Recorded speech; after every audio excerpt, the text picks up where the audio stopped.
নমস্কার বন্ধুরা, flavours of ইন্ডিয়াতে তোমাদের সবাইকে স্বাগত।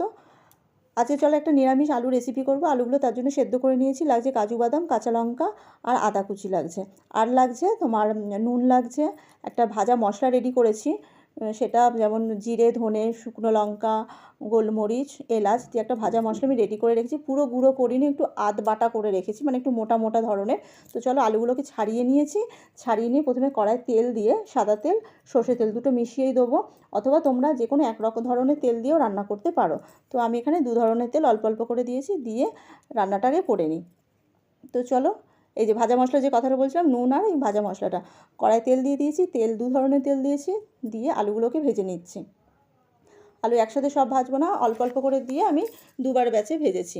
আলু ভাজার পর হিং ফোড়ন দিয়েছি, আদা বাটা আর কাঁচা লঙ্কাটা করে দিয়েছি। ভেজে ভালো করে কাঁচা গন্ধটা উড়ে যাওয়ার পর আমি ওর মধ্যে কাজু বাটা আর দই দিয়ে দিয়েছি। দই আর কাজু একসাথে দিয়েছি, দিয়ে ভালো করে নেড়ে চেড়ে ভাজা মশলা আর নুন আমি অল্প দিয়েছি, দিয়ে নেড়ে নিলাম। কারণ আলু সেদ্ধর সময় ওখানে নুন যথেষ্ট দিয়েছিলাম, তাই এখন একটু অল্প পরিমাণে নুন দিলাম।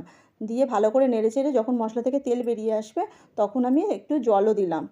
তারপর যে আলুগুলো ভেজে রেখেছিলাম সেই আলুগুলো ওর মধ্যে দিয়ে দিলাম, দিয়ে ভালো করে নেড়ে চেড়ে একসাথে যখন ভালোভাবে মিশ্রণটা পুরো গায়ে লেগে যাবে আলুর, তারপর ভালো করে নেড়ে চেড়ে ওর ওপরে আমি একটুখানি সামান্য স্বাদ ভালো করার জন্য একটুখানি চিনি দিলাম। যেহেতু নিরামিষ রান্না, তো এর মধ্যে একটু চিনি দিলে স্বাদটা আরও বেশি ভালো লাগে। তারপর একটু দুধ দিলাম, ছোটো বাটির আধ বাটি মতো দুধ আমি এর মধ্যে একটু অ্যাড করলাম, দিয়ে ভালো করে নেড়ে নিলাম। তোমরা ভাববে না যে দই দিয়েছি, দুধ দিলাম বলে হয়তো কেটে যাবে, না কাটবে না। নর্মাল টেম্পারেচারে দুধটা, একদম ফ্রিজ থেকে বার করে আমি দিইনি, পুরো ঠান্ডা দুধ নয়, এটা নর্মাল টেম্পারেচারের দুধটা আমি ওটা তরকারির মধ্যে অ্যাড করলাম, দিয়ে ভালো করে নেড়ে নেবো। তার জন্য 2 মিনিট নেড়ে চেড়ে 2 মিনিট আমি ঢাকা দিয়ে রেখে দেবো। 2 মিনিট ঢাকা দিয়ে রেখে দেওয়ার পর 2 মিনিট ঢাকা দিয়ে রেখে দেবো। 2 মিনিট ঢাকা দিয়ে রেখে দেওয়ার পর আমি অন্য একটা প্যানে একটুখানি খুব সামান্য পরিমাণ আমি মাখন দিয়েছি। মাখনটা এবার টমেটো আর একটু ক্যাপসিকাম, টমেটোমের পাল্পগুলো আমি ভালো করে বার করে দিয়েছি, দিয়ে টমেটো আর ক্যাপসিকামটা একটুখানি ভেজে নেব, জাস্ট হালকা করে একটুখানি ভেজে নেব। ভেজে নিয়ে জাস্ট ওর ওপরে ময়েশ্চারটা মরে যাবে, তারপর এই ক্যাপসিকাম আর টমেটোটা আমি ওই তরকারির মধ্যে অ্যাড করব।